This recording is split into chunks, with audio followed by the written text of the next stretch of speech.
Once you have your dough ready, you will want to make 4 balls a bit smaller than your fist. From there, roll them each out into equal lengths and thickness, with each being a bit over a foot long.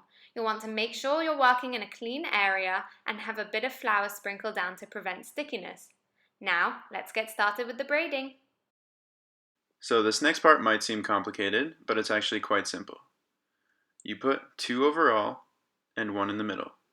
The pattern is 2 overall and 1 in the middle. So you count 2 from the end, put them over all of them, and then the 1 on the end put in the middle. So now from the other side, 2 on the end over all of them, and then the last one on the end into the middle. 2 overall, 1 in the middle, 2 overall, 1 in the middle. So what you can do now is just tear off any excess dough that you have, and then you'll just want to tuck in the ends to make sure that the challah doesn't open during baking. And voila, you have a perfect challah.